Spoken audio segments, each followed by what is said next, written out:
So, Steeler Nation, y'all had y'all Kenny Hysteria Day of Sunday and a little bit of Monday to kind of get through it, talk about it, be excited about seeing Kenny Pickett in action. But now it's time to assess how he actually played.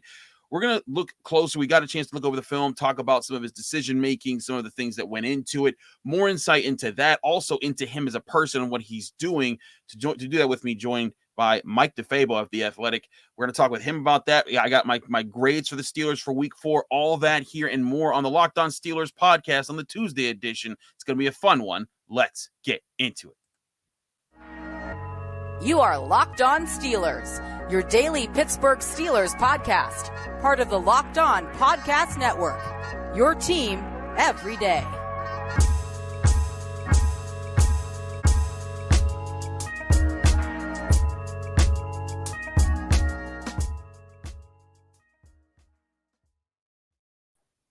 And welcome to the Locked On Steelers podcast. I'm your host, Chris Carter, bringing you your daily dose of all things of the Pittsburgh Steelers. As always, you can find the show on Apple, Spotify, Google Podcasts, Odyssey, and YouTube. If you're watching this video on YouTube, hit the like button on this video if you enjoyed it. Hit the subscribe button on our YouTube channel to get all of our daily Monday through Friday episodes, as well as our bonus content. We thank you for making the Locked On Steelers podcast your first listen every day. Joining me, as I said earlier, is Mike DeFabo.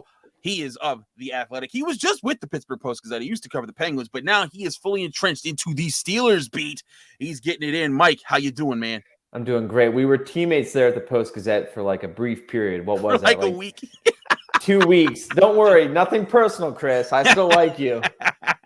I'm glad it wasn't me that chased you away, because I was starting to think that with the way Johnny McGonigal left, you left, and I was like, dang it, is it me? Do I stink? I mean, dang. No. But I'm very happy to see you on the Steelers beat and seeing your insights there, because you and I have had good football conversations away from work. Yeah, absolutely. I'm a kid who grew up in Latrobe, going to Steelers training camp. I had season tickets for the Steelers for a decade plus, and now I'm covering the team. So even though I'm brand new to covering the Steelers, I've been following this team for a long time and happy to talk about it with you here, Chris. Well, let's talk about it, because Kenny Pickett, of course, made his debut Sunday, and you were there. Every time, if he completed a 5-yard pass, it was like Renegade was playing all over again. I was dying up in the press box. I couldn't stop laughing. I'm like, I've never seen something like this, where like the simplest things are getting applause. But at the same time, I went back and I was looking at it. I was like, actually, this was a good read. Actually, this was a good play. Like this was sharp, and he looked composed. And the more and more that I watched Kenny Pickett, I'm like, wait a second. Like, I get that was the New York Jets. They're not a good football team and all that. But still, Mitch Trubisky wasn't doing that. Like, he had some moments where it was like a good play or good read, but not like, he every time Kenny Pickett came out of the huddle, it seemed like he knew where he was going and he was making decent decisions. The one decision I still disagree with is the Pat Freiermuth tip pass that was intercepted. But even the Claypool ball that people thought was bad, they Nick Farabaugh tweeted out the all 22 of it. And saw it. You see that there's a safety on either side of him, and he threw it in the one place that Claypool could have boxed out the defender and made the catch. Mike, did you feel like he was really that solid, or are we overplaying how he looked in this game? No, I agree with you. And one thing I would like to add to that is keep in mind that on an NFL team, the starter gets the overwhelming majority of the first team reps in practice. Like, we're talking 95+% of the snaps in practice. Kenny Pickett had been running the scout team the first couple weeks. He steps in at a moment's notice at halftime, right after Mike Tomlin earlier in the week was saying we have to practice patience and talking about how we're not going to be changes, talking about how he saw progress, Mitch Trubisky. All that went out the window at halftime, and they dramatically just threw this kid into the fire to the Wolves. So, I assumed, based on the fact that they started Kenny Pickett third on their depth chart in preseason, that they were going to bring him along slowly and almost baby him a little bit. Then they suddenly reversed course mid-game, and Kenny responded. I agree with you. He had just 3 incomplete passes, and all 3 of those were interceptions. But as you mentioned, the first pass to Chase Claypool, you cannot fault him for that, really. Yeah. That hit Claypool's hands. The Hail Mary at the end of the game, what are you going to do? It's a Hail Mary. So, right, the only one you could really criticize him on was the throw to Pat Freiermuth, but ultimately that was the one that led to, the difference between him celebrating his first win as a quarterback and now, the result here, the Steelers sitting at 1-3. And certainly, and thing is though, as I've pointed out a few times, this is not exactly the first time they've been 1-3. They were 1-3 last year. They were 1-3 in 2019. I believe they were 1-3 in 2018 as well. I mean, and it's been that while ever since that their quarterbacking prominence has fallen down as Ben Roethlisberger got older and older, and then they didn't have Ben Roethlisberger. So I take that with a grain of salt, but I do look at this and say, like, man, like, the Ian Rappaport released his report that Kenny Pickett will be the starter moving forward. He is a source and everything. And I think you guys at The Athletic said the same thing. But I look at this and it seems like it's obvious. Like at least it doesn't mean that Kenny Pickett will start for forever, and that if he has a really bad day that he can't get pulled. But it just we saw what Mitch had. There were times where he looked composed, but he didn't do it consistently. And at least in this game, Kenny Pickett consistently looked composed. Yeah, two things I'd like to say about that. First of all, like at this point coming into the season, we thought that the formula for success for the Steelers was they could have an absolutely dominant defense that was led by a bunch of Pro Bowl caliber guys like TJ Watt, Minkah Fitzpatrick, Cam Hayward, and then all they would need is a game manager on offense. But what we've seen to this point is the defense is probably not as good as we anticipated. Mm-hmm. Once again, on Sunday, they allowed multiple drives for the Jets to come back and ultimately win that game. So you were going to need more out of the offense than just not messing things up. They were going to have to do more than not lose you football games. You were going to need to start producing some points. So the first point is just that who's the best guy to do that for you? Kenny Pickett. I mean, in the half that he was on the field, the Steelers produced 2 touchdowns. They have just 6 on the season. So he's the guy that if you want more out of your offense, he's that spark. At the same time, they're sitting here at 1-3, as you mentioned, and that's going to be a very tough hole to climb out of when you look at the caliber of competition coming up. They've got a gauntlet against Buffalo, then Tom Brady and the Bucs come to town. Then they're on the road against Miami and against the Eagles. So it's not inconceivable to look at the Steelers and think they could be sitting at 1-7 going into the bye, 2-6. So at that point, you have to play for the future. And once again, Kenny Pickett's the answer there. So we've seen what Mitch Trubisky is, and given where the Steelers are right now and their needs, I have a hard time coming up with any kind of a good argument for starting Mitch Trubisky. Evidently, Mike Tomlin agrees with me because he's going to roll with Kenny Pickett, and I think that that's definitely the prudent approach. I also want to say this for all the fans out there, because you see them on Twitter, Mike, the fans that are just like, oh, I hate this guy. I'm like, listen, anybody that like hates Mitch Trubisky is going way too far in this. Mitch Trubisky, by all accounts, seems like a nice guy who's just trying his best, and his best just ain't good enough for what the Steelers need right now. I mean, that's just the case. But like, when Kenny Pickett got knocked out of bounds, first person to help him up was Mitch Trubisky, and sure, he sounded a little untethered or a little tense in the locker room after the game, but who wouldn't be? Yeah, who wouldn't? You just lost your job. Exactly. Well, and it's just like, that's frustrating. The other thing too is I wonder what were they asking Mitch Trubisky to do? When Tomlin appointed him the starting quarterback, one of the first things he pointed to was that he protected the football. And it seemed like they were sending Mitch out there and just saying, don't screw this up, lean on your defense. As long as you don't turn the football over and manage this game, that's good. That's satisfactory. And then Pickett comes in, and his first pass ever in the NFL is an interception. He's going deep. So what I'm curious to see is, do they do more than just change the quarterback? Does this change of quarterback also come with a shift in philosophy offensively? And do you live with more of the bad as long as it comes with the good? Do you air things out more and take a few more chances? And I think some of that has to do with the makeup and the identity of the guy throwing the football. And some of that also comes back to the play calling. And I'd like to see a shift in both of those. And I think that you will see a little bit of an evolution. At least we saw it on Sunday during the half that Kenny Pickett was in the game. We certainly did see a stepping up. I mean, the Steelers did have 3 interceptions, but again, one off of Claypool, one he shouldn't have thrown, and one on Hail Mary. But there were no 3-and-outs, and I thought that was impressive. Through all of that, 5 of 6 on third downs after going just 1 of 6 on third down in the first half. Sorry, say that again. They were 5 of 6 on third downs in the second half versus 1 for 6 in the first half. And Kenny Pickett also converted that 4th and 1 when he snuck the ball too. So much more effective on the possession downs. That's something that Mike Tomlin talks about a lot, is winning those down. That's crucial. The defense didn't win enough of those over the weekend. We're going to talk about them, more about parts of the offense and the whole team as we do our grades moving forward here on the Locked On Steelers podcast. But first, we got to talk to you guys about Athletic Greens. Now, they are an amazing partner. You've heard me talk about them on this podcast before, but they have a product called AG1 that I use daily. It's something I drink before in the morning before I eat any breakfast or any of my meals, because it gets me my proper nutrients. With AG1, it's helped me have better gut health, more energy, and optimized immune system. And as an asthmatic, it's also helped me breathe a lot better.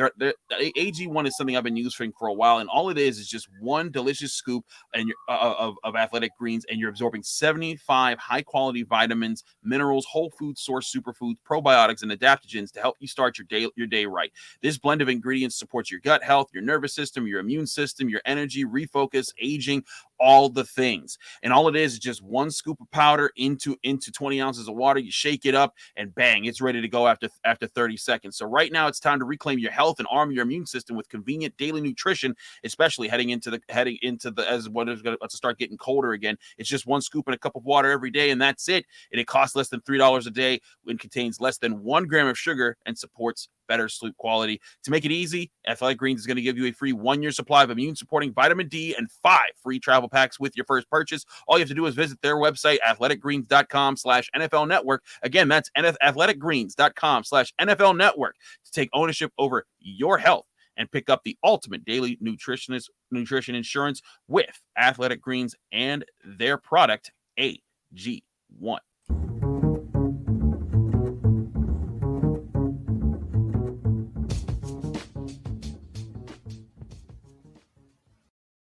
Back here on the Locked On Steelers podcast, I'm your host, Chris Carter, here with Mike DeFabo of The Athletic. Mike, we were talking Kenny Pickett. We'll get back to him in just a little bit, but it's grades time now. For those who are familiar with the show, if you're an old timer, I'm going to, I apologize, but I'm going to go over the rubric so everyone understands how we grade things. We do things a little bit differently here on Locked On Steelers. We don't go A, B, C. We don't go 90s and 80s. That's boring. That's lame. We're going to do something different. So we have stars and skulls. So for those who are new to the show, 1 star just means, hey, you had a good play and like a decent day. Nothing really else to complain about there. 2 stars means you had a great play and a good day. Elite performance means you combined all of the above. Great plays, great days, everything. In reverse, if you get 1 skull, it means you had a bad play and you really didn't have anything to make up for it. 2 skulls means you had a bad game as a whole. 3 skulls means like, man, you better sit on the bench. So all that being said, Mike, it's time to get into our grades. We're going to start with the bad first. We'll get to the good in the third segment. Bad news first. Yeah, I like that. Exactly. We got to ease Steeler Nation into it, because I also let me say I like your grading system, because you can't do any of that when you were a kid and there was an F and you turned it into an A. Yes. None of that here. No. Stick with this. It's pretty clear with this, whether it's a star or whether it's a skull and crossbones. Yeah, there's no change to the grade. You ain't going to just be flipping my notebook like you Ferris Bueller changing your grades at the end of the year. But let's start with the worst grades. And this is the most 2 skulls I've had. There's no 3 skulls. I didn't feel like anyone had a 3 skull type of day, but this is the most 2 skulls I've had in a week. And I put 5 players on here. For those who are listening in our audio platforms, it's Arthur Maulet, Kevin Dotson, Robert Spillane, Malik Reed, and Diontae Johnson. Now, when it comes to Maulet, I feel like it's tough because he was put in a tougher spot because they didn't have Ahkello Witherspoon, which means that Sutton had to play on the outside, which means Maulet had to play more on the inside and the outside at times. Terrell Edmonds went down, which means they had to kind of move him around more. He got exposed and attacked a lot on key plays. Kevin Dotson, I felt like was in a really rough spot because he was up against Quinnen Williams a lot. He got blown off the ball consistently. Robert Spillane, just, there's times when Robert Spillane isn't noticeably, slow. I thought it was very noticeable in this game. Malik Reed, the Philly special touchdown pass, I mean, he was coming down. He should have kept contained. He didn't, and he never had any moments that I thought redeemed himself. Also, he just never really got after the quarterback. And Diontae Johnson, I thought about doing 1 skull for him, but when you combine the ball that bounced off of his hands and was intercepted that Mitch Trubisky threw early, and the fact that he didn't get that toe tap, and then he never had any other redeeming parts to his game, I felt like those Mikes were the kind of the really bad performances. Do you think that I'm overselling some of these guys being that bad, or is there anyone else that you add to that list? No, I think that you're right. And the one guy that I'd like to point out is just Diontae Johnson. I mean, he got this new contract this year, Yeah. and I'm sure that he wanted more money. It felt like a compromise where he wanted longer term, and the Steelers were like, well, let's see you prove it to us a little bit.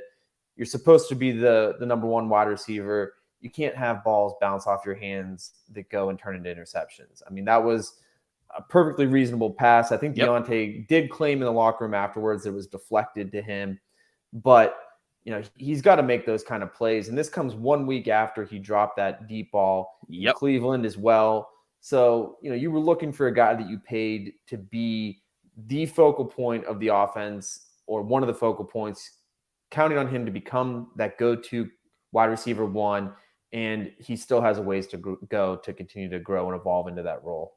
No, I agree, and that's the thing is that you got paid. If this was rookie or even second year Diontae Johnson, I'd be like, okay, maybe one skull because it's like but you are being paid. You're taking up a lot of space in this salary cap to be able to to be able to make those types of mistakes. That's money they could be paying to a really good offensive lineman, a really good defensive lineman, a really good cornerback, and they chose to commit to him. And that's going to make things interesting moving forward with Chase Claypool's contract, needs coming up. In a couple of years, George Pickens will be coming around. There's going to be some tough decisions, and there's also other guys like Alex Highsmith who are going to want to get paid in other positions. So Diontae Johnson, he could absolutely turn it around, but he's had a rough stretch the last couple of weeks after one of the most impressive catches of the year, I still say, in week 1 against the Bengals. But let's go to our one skull guys, and there's a few more of these guys. And again, these are more so guys that had a bad moment and never really redeemed themselves. For those who are listening at home, I'll read the list off. We have Chase Claypool, Levi Wallace. I have accidentally put Malik Reed in here twice. He's actually a two-skulled guy, so excuse me on that one. Chukwuma Okorafor, Mason Cole, Gunnar Olszewski, and Dan Moore Jr.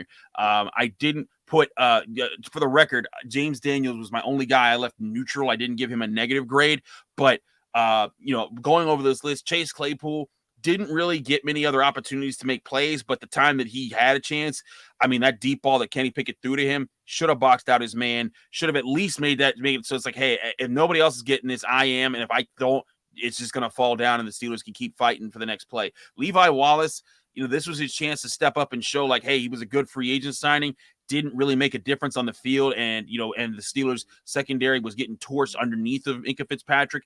Chukwuma Okorafor got beat for a sack and never really had a moment that I thought was definitive. Like, oh snap! Like I thought he had a good game against Cleveland, not here. Mason Cole also just getting bullied up the middle by Quinnen Williams in that defensive front. Gunnar Olszewski fumbled another punt, didn't cost the Steelers this time, but very alarming and might make Tomlin reconsider about putting him back there if he keeps doing that. And the last guy, Dan Moore Jr., also gave up a sack and just didn't look too confident. I will say the offensive line, the reason I didn't give them all two skulls or anything like that, Mike, I did feel like the offensive line, they created pathways for Najee Harris. So I'm willing to give them some credence, but still, this is a game that I did think they got beat up front.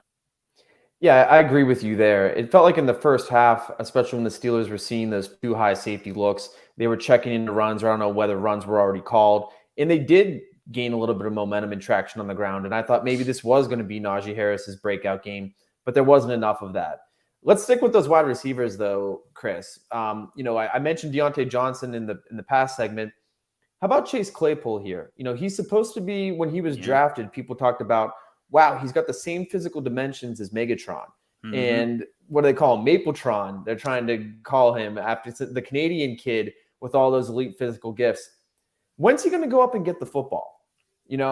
This is a pet peeve of my buddies who are Steelers fans, that he has all this size, but he never uses it to his advantage. And you saw it once again there, where he should be that physical dominant receiver going up and making the play, and just didn't do it. And not only did he not do it, it turned into an interception in a negative play for Kenny Pickett. So as Kenny Pickett, we turn the page now to Kenny Pickett. What I'm really interested to see is which of these receivers turns out to be the go-to guy that Kenny Pickett likes. And an interesting factor here is Diontae Johnson creates the most separation by far. George Pickens creates the least separation, but George Pickens is that guy that's going to go up and win those 50-50 balls. And so Kenny Pickett says he's not gun shy. He's not afraid to give his guy a chance if he likes the matchup. I would think that George Pickens is only on the up and up here, and maybe some of those other receivers might be competing here and might find that they're getting fewer targets now with a different quarterback under center. I certainly wonder how that'll play out. I've seen Kenny Pickett be a guy who distributes the football well at Pitt. Like last year, he had Jordan Addison, but he got the ball a lot to Taysier Mack. He wasn't afraid to throw the ball to Jared Wayne. He wasn't afraid to throw the ball to Lucas Krull. Lots of guys there that I felt like he did a really good job connecting with at times. And so say George Pickens becomes that guy. People say he's him and all that kind of stuff, right? Right. If say he becomes that guy, I don't think that excludes these guys from getting production. Now, being a rookie quarterback, it means it's not going to look like, when Ben Roethlisberger in 2017, Antonio Brown had 1,000 yards and Juju had 1,000 yards and, Vance McDonald was getting some points and Le'Veon Bell. It's not going to be like that. But I do think you're going to see these guys. You saw in this game, and I thought this is a big factor that Kenny brought in, and we'll talk more about Kenny in the Stars segment in the next segment. But part of it was he threw it up to them. He gave them both Chase Claypool and George Pickens. Go get this, man. I trust you to go win that. And I think that there's a boost of confidence that can come from that. If I'm a Steeler and I'm saying, like, wait a minute, that guy trusts me to make a play, I'm going to go make a play. So that was just my initial assessment of just even taking those shots in the first place. Yeah, absolutely. You're telling the wide receiver, I think you're better than this corner or this safety in this situation. Now go prove it to me. So without a doubt, if you're a wide receiver, you like to have that kind of mentality.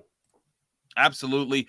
We're going to talk about George Pickens, Kenny Pickett, because they did make the stars segment, but how many stars did they get in my grading system? We'll talk about that in here in the Locked On Steelers podcast in a minute here. But first, we got to talk to you guys about our great sponsors, BetOnline. BetOnline is your number one source for all your betting stats and sports information. Go to betonline.net to find all the latest sports developments, league reviews, news, including the NFL season that is well underway. Major League Baseball coming to a head with the playoffs right around the corner. Also, NBA, NHL, all right around the corner from starting. It's about to be the best time of the year to be betting on sports, and the only place to do that is BetOnline, your continued source for all your sports wagering information, including live betting, playoffs, esports, and more. Head to the website today. Use your mobile device to learn more about the trends in the action when you visit BetOnline, where the game starts.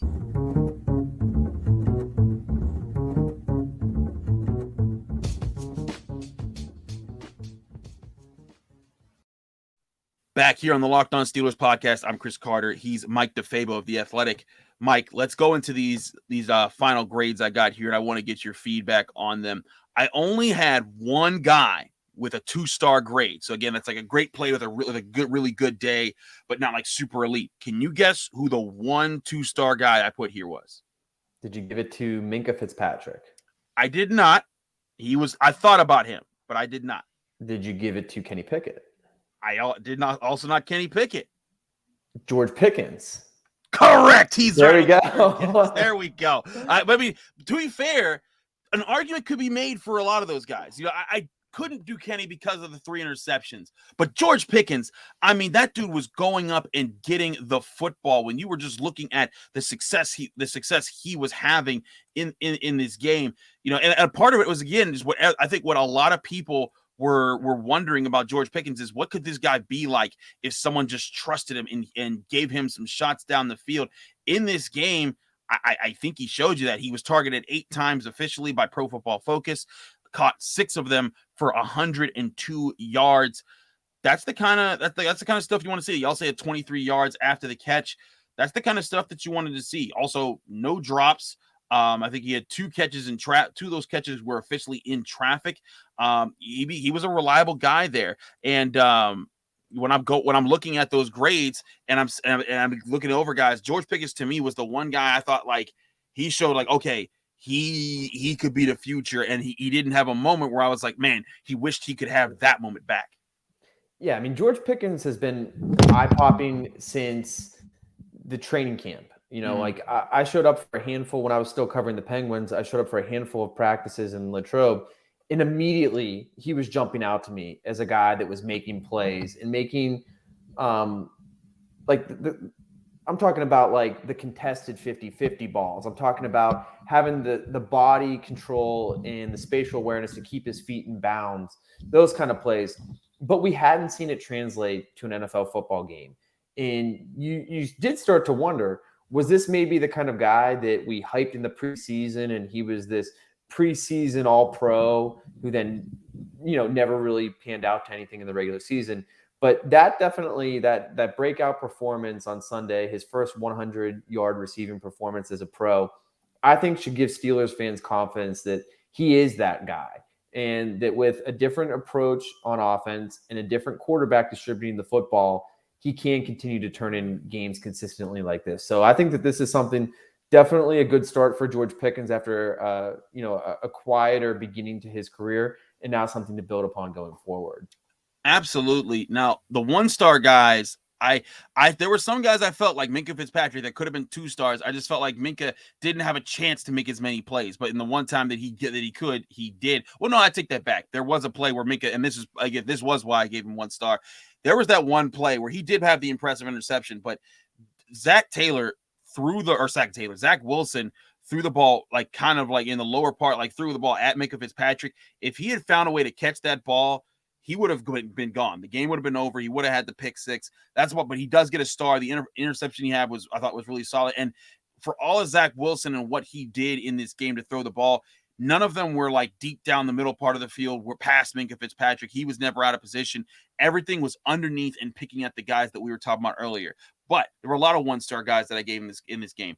Kenny Pickett, I thought, had a 1-star game. Again, if he didn't throw that Pat Freiermuth pass, I think I would have given him 2 stars there. But still, 2 touchdowns, got the longest touchdown drive of the season for the Steelers. Can't ignore that. Najee Harris got a star. Pat Freiermuth got a star. Chris Boswell making the longest field goal in Acrisure Stadium / Heinz Field history. Cam Sutton with his interception, though he did get beat a couple times. That's why I didn't give him more stars. Alex Highsmith had a sack and some pressures, but needed to get home more. I also felt Cam Hayward had a good day. Terrell Edmonds, when I looked back at the tape, Mike, they didn't even throw at him. They were avoiding him a lot. He was in position, and I think that him being out was a big part of what hurt them late in the game. Also, I threw in James Daniels with a star. I did feel like he had some pretty good blocks in this one. But your assessment, one of, Kenny Pickett targeting some of these guys like Pat Freiermuth, and I felt like Najee Harris got going. Mike, did the Steelers go away from Najee Harris too early in the fourth quarter when they needed to be running clock? I was a little bit surprised by that because they did have success on the ground in the first half with Mitch Trubisky. And once they had built that 10-point lead, I thought it was just going to be the Najee Harris show. And, he had these comments earlier in the week where he said, I see people talking bad about the offensive line. It's not them. It's me. I've got to step it up. And going into this game, he was a guy that I had my eye on. And I thought maybe this would be a great story angle about him bursting out and having his first nice performance of the season. And the yards per carry were there, but I felt like they did when the clock was their friend and they needed to grind out the clock and put the game on ice. They did continue to throw the football, and ultimately that led to the costly turnover there. So, I'm interested to see what happens with him going forward because I thought the offense was going to flow through Najee. I thought that this was going to be his breakout season. I thought that there's going to be a bit of a passing of the torch from a leadership standpoint, from Ben to Najee now being a first-time captain in just his second year. And to this point, you've got people saying Jaylen Warren deserves more carries than Najee. I don't agree with that because I still think that he has it in him. I still think that he's that physical back, and has all the elite physical traits that made him the first-round pick in the first place. But, it's time for him to kind of step up his game a little bit, or for the Steelers to lean on the guy that they invested so heavily on. I agree. And I think that a lot of it is leaning on him. But I've said before, I think the biggest thing Najee Harris needed was a passing threat behind him that people at least respected to hit the middle part of the field and to hit a couple deep shots. And I think you saw once Kenny Pickett hit 1 or 2 of those, like the deep ball to George Pickens and showed the Jets defense was like, wait a second, we have to be aware of that we haven't had to do that for the Steelers in years. And then you saw Najee Harris starting to rip off some good runs. He had a 16-yarder. He had 2 that went beyond 10 yards. And the Steelers mixed it up. Some of them were zone runs. Some of them were gap runs. I felt like he was doing what he was supposed to do on the ground there. He was making guys miss in the spot. I think that he deserves credit for that. He had 59 yards after contact in this game, and he had 74 yards. So that's a lot of yards after contact, but that's why they did draft him. But I'm with you. They should have gone to him a bit more in that one. So there's that too. But going back to some of these other 1-star grades, I felt like Cam Hayward and Alex Highsmith were the assets that they had up front that kept them, alive on defense. Alex Highsmith, I felt like he should have done more, but I also felt like they moved him around a lot. I was expecting them to just put him on the left side, like he is whenever TJ Watt's out there, and just say, go get him. Like, don't worry about nothing else. Don't worry about switching up. Just go beat the man in front of you, because these are backup offensive tackles. And I almost didn't put him and Cam up here because that offensive line, the Steelers should have done a lot more damage to it. But when I look back at the film, they weren't the problems. The Jets diverted a lot of attention to stop them and to force Larry Ogunjobi, Malik Reed, and the other guys to beat them. Yeah, I agree with you when it comes to Highsmith. He's probably kicking himself today that he didn't make a couple more plays, because he had Zach Wilson in the grasp a couple times, and Zach Wilson showed that escapability. They talked a lot about the way that he used his feet, and he didn't necessarily run for a lot of yards, but he bought himself time and looked downfield. And, I can remember at least one instance where Alex Highsmith had his hands on his head after he, had Zach Wilson bottled up in the backfield and he just slipped out of an arm tackle, that kind of thing. So he still had a nice game. I think he still had a sack to continue to add to his league leading total. But, there was still a little bit more on the table that he wasn't able to capitalize on. I hear that entirely. There definitely was more on the table to capitalize on in this game. And again, he had the most pressures according to Pro Football Focus. He had 5 on the night, and 4 resulted in hurries, 1 resulted in a sack. You just need him to get home a bit more. For those who are probably wondering, well, wait a minute, where's Devin Bush? Where's Miles Jack? I actually looked back, and they didn't have bad games. They just didn't have really good games either. Like, there was a play where Devin Bush, I thought, saved a play he kind of read a situation, and he saw that there was no one between him and Wilson, and he closed the space to Wilson and forced an early throw when there was an open man deeper down the field that he would have had time to find. But at the same time, and he made some good tackles. He made 3 official tackles in the game. Actually 6 tackles, 3 were solos. And he didn't miss any. So he was doing that, but he wasn't a true difference maker. If he made more plays, I would have given him a star there. Miles Jack, all the same, but Robert Spillane, I think is more and more the weakness there. I've asked a couple people this, Mike. What do you think is their reasoning for leaving Robert Spillane in on passing downs when it's obvious that Miles Jack and Devin Bush are the guys that usually play better in those situations? Yeah, it's kind of puzzling, because if you were to look at the inside linebackers, Devin Bush was drafted because they thought he was that every down guy, and the Steelers love to play man or a matchup zone where you have a linebacker on a running back or a tight end. And over the years, opponents have really preyed upon that matchup and used it to their advantage. And so it is strange and seems counterintuitive that you drafted Devin Bush because you thought that he could be that coverage linebacker, but you're taking him off the field in those situations and bringing on Robert Spillane. So, I guess they seem to believe that he's better in coverage than we think, or something along those lines. The other thing is they have been using a 3 inside linebacker package, or that personnel grouping a lot, where you've got all 3 of those guys on the field at the same time. And that's part of it as well. But you do wonder, based on the results, if maybe they might switch up some of this personnel going forward. We'll see if there are any switch ups. I get the impression the Steelers know they have to lock something down soon and start getting some wins. Buffalo is a tall task. We'll see if there's switch ups there. But to get all the breakdowns on that, check out Mike DeFabo. He's at The Athletic. He'll be there all week long giving you breakdowns, his insights from practices. He'll be at Mike Tomlin tomorrow, as I plan to be as well. Mike, thanks so much for joining the show. It's a pleasure to have you. We'll do this again very soon. Let people know they can find you, follow you, and get more of your work. Yeah, definitely. You can check me out. My Twitter handle is easy. It's just at Mike DeFabo.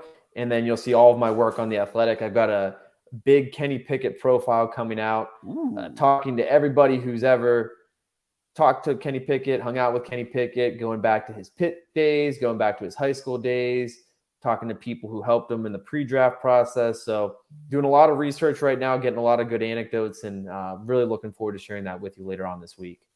Well, I'm disappointed, Mike, because I knew Kenny Pickett. I covered him at Pitt. Why didn't you talk to me? I'm playing. But in all seriousness. That's right. I'm going to interview you right after this. Get those good anecdotes. Hey, you probably have good stories from when he went in his first college start, upset number 2 Miami, and kept them out of the college football playoff. Now, in a somewhat similar circumstance, he's going to get his first start against what appears to be an unbeatable Buffalo team that everyone's penciling in for the Super Bowl. So some parallels there, Chris, that we'll have to talk about later on off air. Certainly, we will talk about that. But if you want to get all of that insight from people who were there when he played Miami, read Mike DeFabo's story coming later this week in The Athletic. Thanks again, Mike, for joining us. I'm Chris Carter, host of the Locked On Steelers podcast. You can find me on Apple, Spotify, Google Podcasts, Odyssey, YouTube. Follow this show. Subscribe to this show if you saw it on YouTube. You'll get all of our daily Monday through Friday episodes. We got tomorrow coming. We got Wes Euler coming back to the show. We'll have a fun talk with him. Again, I'm Chris Carter. Follow me on Twitter and Instagram at Carter Critiques. Read my work at the Pittsburgh Post-Gazette, where I still cover Pitt football and Pitt basketball. We'll be talking to you again very soon right here on the Locked On Steelers podcast.